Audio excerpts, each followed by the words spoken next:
Yo guys, it's CFB here. Welcome back to a brand new video. Welcome back to the channel. Today we are back with a match preview for the Chelsea's start of their UEFA Conference League journey. Yes, Conference League journey. Look, it's a trophy to go after. It's a trophy to go after at the end of the day.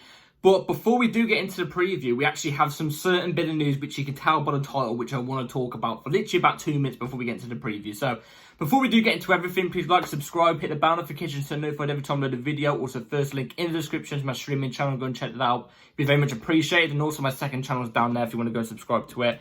So go and check that all out. It's all in the description. And also, as well, real quick, thank you all for the support on my last video, by the way. It was tremendous. It was absolutely tremendous. And I can't thank you all enough. Like, I always come on here regularly and just thank you all because, you know, it means a lot. It means a lot in that sense. And, yeah, thank you all so much. And let's hope we can keep this going. Either way, let's get straight into it with this real quick that got announced. So we're going to quickly go through it. And here it is. So Chelsea FC announced João Felix. Chelsea's where he belongs. We are delighted to announce the signing of João Felix from Atletico Madrid. There he is in the Chelsea blue. Brilliant. Look, I can't lie, especially the announcement video that they announced João Felix to. The one with him just doing kick-ups at Cobham, just in the quiet of Cobham. Oh, the song they got to it, Jogger Benita vibes. Brilliant, absolutely brilliant. There was also a little picture of João Felix hugging Nkunku, and it just makes you think, look, if we've got the squad planning right, and João Felix and Nkunku are going to compete with each other for that number 10 position, then we have got the number 10 position on lock. Like, that depth, Felix and Nkunku for 10, oh my God, probably the best 10 depth in the league, I can't lie, if it all comes into fruition. Look, he's a great player, like I said, I think he's somewhat a little bit overrated, and I don't think his time before, when he was with us for that 6-month loan in the 22-23 season, I don't think it was great, but it wasn't bad either. But you couldn't really blame him because of how the season was. We had a 40-man squad, like legit. We actually had a 40-man squad that season. We were going through we went through Potter and also Lampard at that time. There was no stability. Everything was everywhere. Like, you can't really pinpoint it on Felix himself as well. But he's got now to perform. He's here for another 6 years or 7 years or something like that. So he's got time to perform. He's a good player, and I'm happy with buying quality. But there's also, he said this real quick as well, which I kind of like. So the best years are still to come, and this year is going to be a good year because now I am permanently at home, and I can enjoy home. And I'm not going to put it up on screen because it's just a quote, but it was just a nice quote to hear from Felix. You know, him saying, "I am now finally home. I can enjoy home." You know, I think it's well known he doesn't like Atletico Madrid. He didn't like how Atletico Madrid fans treated him, the manager, etc. Even though I like Diego Simeone personally, but you know, he seems to really like Chelsea. He took a wage cut to come here. So look, I'm expecting big things. He's a big player. I'm expecting big things. So we'll have to see how it goes down. I'm also going to quickly say this. He is not included in my match squad for tomorrow. I think it's too early. So, yeah. Welcome, João Felix to Chelsea permanently. Let's see how you perform. Anyway, moving on to the match preview. Chelsea versus Servette. Who the hell are Servette? I don't know. I've seen their home pitch. And if it was actually their home pitch, I think there's more fans, you know, that go to local games. No offence to Servette. But they're actually called Servette Geneva, I think it is. I'm just currently looking right now. I've literally just typed in their league table yet, and their league table's not even coming up on the internet. What the hell is going on here? I don't even know. But look, they're the team we played today. Well, no, tomorrow. I can't find any results or anything of them. It looks like they did get... No, I cannot find any results, so I cannot say anything on Servette. But all I will say is Chelsea better not take them as mugs or anything, because we've seen in the past, look, even if it was during the Clear Lake era or the Abramovich era, whatever era, we've seen in the past that we've taken teams lightly and it's not gone right. In fact, it's gone left. And I think the best example was Bradford versus Chelsea, I think it might have been, where we lost 4-2 in the cup. Oh my God, who even expected that? Nobody. We thought it would be a clean run. That was the day, I think, where I looked at things and went, actually, you know what? I think we should no one should ever take anything lightly, no matter how it looks on paper or anything. So we cannot take Servette lightly in any sense. In any sense. Look, it's the Conference League. Look, you know me. If you saw me last season, you know I was saying I don't care about Conference League. I wanted either Europa, but Champions League was the main goal. This season, Champions League is the absolute main goal and the only goal. Premier League, hopefully, like just a Premier League title, but it's not going to happen. But top 4. And I've said from the get-go, I said, no doubts in my mind, you've got to be winning Conference League. If we got Europa League last year, I would have demanded us to win the Europa League. It's the same thing, vice versa, with Conference and Europa. We're not meant to be in these leagues. No offence to these UEFA competitions. No offence. We're just not that calibre. We're the calibre of a Champions League club. You know what I'm trying to say? Especially with the money that we've spent. So Conference League win is an absolute must. Do you know what I'm trying to say? I'm expecting no losses in this competition. Call me, you know, whatever name you want to under the sun. Do it, you know. But the fact of the matter is, we spent the money we spent. We've got quality players. We should be winning this competition. Look at the stature of our club. This competition we shouldn't be in. No offence to Conference League, but it's a trophy to win. And also, if you think about it in that sense, it's to become the first actual official club in the whole world to say they've won it all. No club has actually officially won it all, because the Conference League came out obviously like 2 years ago, didn't it?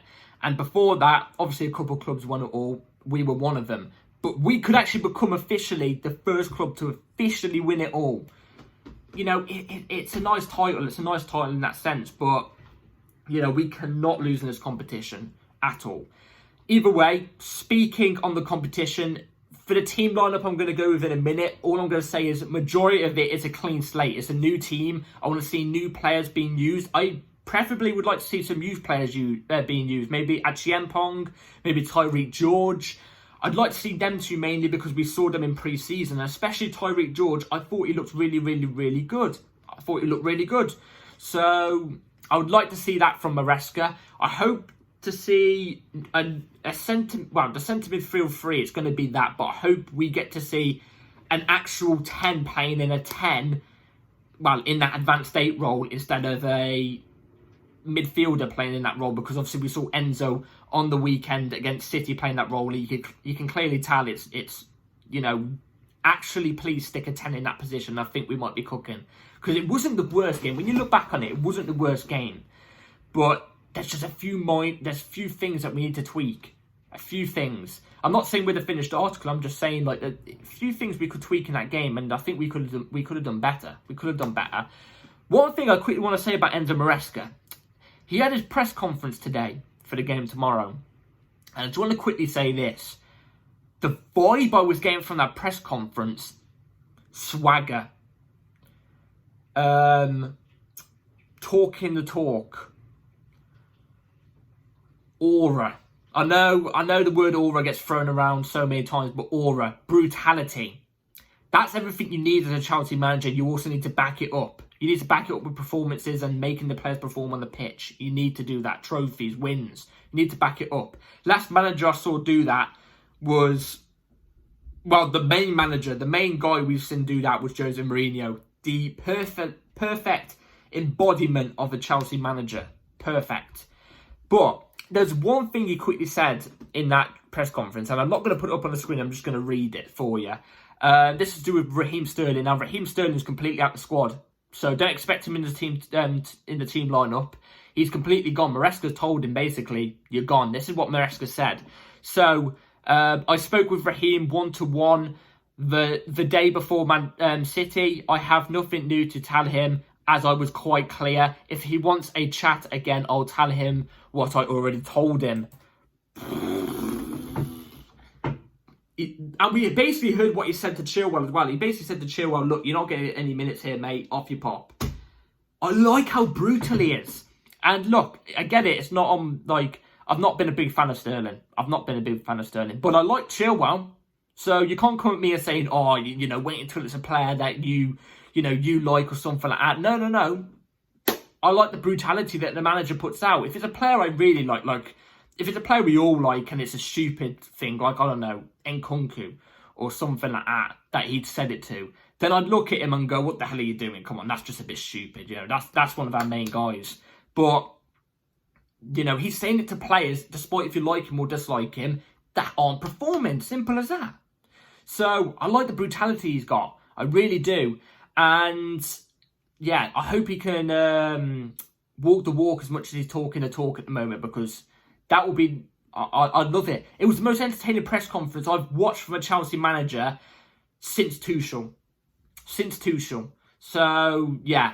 Anyway, enough talking, enough chitter-chatter, because I can't talk much more on the preview because I ain't got much more to say about Servette. I can't speak much on Servette because I don't know him. Let's get into the team lineup I'd use for tomorrow. So, the lineup, the 11 I will be going with for tomorrow is going to be right here on the screen right now. So, Jorgensen in goal, Renato Viega left back, Badiashile left centre back, Tosin Adebayo right centre back, Reece James, let me hold on to that, right back, Caicedo DM, Shrewsbury Hall right centre mid, Mudryk in that advanced A position, /10, Pedro Neto left wing, Guy up top, and Madueke off the right wing. Now, let me go through why I chose these players and the reasoning. So, Jorgensen in goal. I think this is a good game for Jorgensen to come in and we get to see what he's about fully.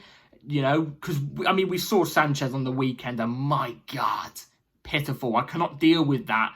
Do you know what I'm trying to say? So, it would be nice to see Jorgensen get a run. These are the type of games you'd expect him to get a run in. So, why not chuck him in? See what chemistry he can keep building in cup games to see him hopefully get ready for the Premier League.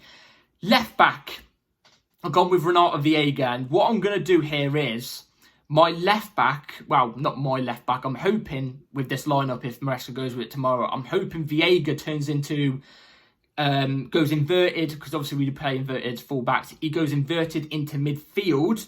Yes, I'd rather Viega go into midfield, invert into midfield. Badiashile go left centre-back. Tosin Adebayo go into centre-back, because I think he'd be better in central centre-back. Reece James pulls in as right centre-back, because I think Reece James is a more solid, capable centre-back than I think Renato Viega would be. Like I said, I've not watched much of Viega, but Viega, either way, I'm choosing him because I want to give Cucurella a rest. Also, it's just like Jorgensen. It builds up the chemistry for Viega, see what he can do. Badiashile and Tosin as well. Give Colwill and Wes a rest. Wes was good. Colwill wasn't the greatest against City. He could have been worse, but he wasn't the greatest. I thought the centre-back partnership was better than I expected in general. But give them a rest for the next league game. Sorry, I've got something in my eye. And just give these two a run. See how they do. Again, just like just with Tosin, just like Renato Viega and Jorgensen. Let him build the chemistry, see what he can do. I think Tosin should be in the starting 11 anyway, if you know what I'm saying. But hey, let's see him because a person like him, I was going to say a player like him, a person like him, a leader, you know what I'm trying to say, one of the more experienced heads in his team. We need that in that back line. We need that. So yeah, Reece James returning. Now, you're probably thinking, how is Reece James returning? He's got banned or he's injured. He's been announced as fit now from injury. He's not banned. He's only banned in the Premier League. He can play cup games and stuff like that, cup competitions. But I would choose Achiempong over Reece James, but bring on Reece James in the last 25 minutes. Give Gusto a break. Give Gusto a rest. I know it's only been a game, but I don't want to see people dropping like flies. Give him a rest. Let Reece James come in. See what type of fitness he can build up in this type of game. Like I said, Reece James for 60 minutes or Achiempong for 60 minutes and then vice versa for the next 30. So, Caicedo DM. Now, I was thinking Enzo in that DM position. Again, give Lavia a rest. I was thinking Enzo in that DM position, but I also think Enzo performs better, not too far deep, like a DM. You know what I mean? I don't think he's got the tackling and interception ability like Caicedo does for the DM role. I think DM is more suited to Caicedo than Enzo is. But Enzo fits in that right centre mid role. But obviously I've not got him in that right centre mid role. So, yeah. Obviously, Enzo's got to be a bit more deeper in general anyway, but not as a DM, just a deep line playmaker. But haven't got him in this game. I've got Castillo instead. Let's see what he can do. He's pretty much the only one here, yes, that was in the last starting 11. So, yeah. Shrewsbury Hall, right centre mid. I kind of want to see what he does. Just like Viega, Tosin and Jorgensen, let him build that chemistry. Let him build that chemistry. Saw a lot of people getting onto him after the last game against City, saying that he did nothing and he's a disgrace to the shirt and stuff like that, and what was the point of his signing. He played 20 minutes. Give him a break. What the hell are you on about? He didn't even do anything bad. I don't know. It's just some of our fan base being divs, I think it was. But give Shrewsbury Hall a run. Mudryk in the 10. We've seen Mudryk playing the 10 under Pochettino, and he actually did better in the 10, you could argue, than what he did out wide on occasions, most of the time. So let's just see what he does. I'm fully aware that majority of the time we're probably going to be caught up on the break. But I think with Shrewsbury Hall and Castillo, perhaps backing him up, this team should be able to deal with a Servette break. Let's be real. So even if Mudryk's caught out of position a couple of times, we should still be fine. We should still be fine. Pedro Neto, again, just like the others that are new to this team, give him a run. Let's see the chemistry he can build with other players. And yeah, let's see him build some fitness. I'm very excited to see Pedro Neto because I thought his cameo against City, I didn't mention it in my City review, but I thought he was actually quite decent when he came on. Created, I think, the most big chances when he came on for the short amount of minutes he was on. So, you know, there's that. Noni Madueke, we've got to give him a run. I think we missed his directness against City in that sense. So it would be nice to see Noni in this game. And then Guy as well. Jackson was not fit enough to play against City, I don't think. He didn't seem fit enough. Give Guy a run. Let's see what he can do. I think he might score tomorrow. Call me crazy, I think he might. But that doesn't mean we don't need a striker, by the way. We still need to get a striker. I'm still getting on to Chelsea about that all the time. I'm constantly atting them. So, yeah. That's my 11 for tomorrow. Also, real quick as well, for Pedro Neto, I would like to see Tyreek George given a run, maybe for the last couple minutes. So, yeah. That's the lineup I'll go with for tomorrow. Let me know in the comments down below what you would go with. So, score predictions for tomorrow's game. Conference League playoff. By the way, I didn't even mention it's a playoff. It's not even like a round or anything like that. I don't even know how these Conference League games even work. Like, I've not even paid too much attention to this Conference League thing because I'm just so out of it, in my opinion. It's just a trophy to me to win. But, well, let's be real. It's a little trophy to win. But it's a trophy on the door anyway. But in the Conference League playoff, we're at home. If we even lose or draw this, the meltdown on Twitter is going to be astronomical. I think the biggest I'm ever going to see. Like, it's going to be massive if it happens. But it's not going to happen. We should win this comfortably. I'm going to go with Chelsea 4, Servette 0. Again, no. If you're a Servette fan watching this, look, no offence to you guys. In fact, full respect. Full respect in that sense. Because I've got no doubt you guys are going to come out all guns blazing. And good luck to you in that sense, because I've got nothing against you. But there's a massive quality. There's a massive quality. Do you know what I'm trying to say? So, we should be winning 4-0. I'm expecting, like I said, a striker to score. And I don't even know who else to score. But I'm expecting 4-0. I'm expecting a cruise for the next playoff game at their stadium. So, yeah. Anyway, thank you all for watching this video, guys. Please like, subscribe, hit the bell notifications to be notified every time I upload a video, because videos can come literally at any time. Be ready for the match review about an hour after the game tomorrow, so be ready on the lookout for that. That'll be coming in full flesh. And yeah, thank you all for watching. Take care all. Have a good rest of your day or night. Peace.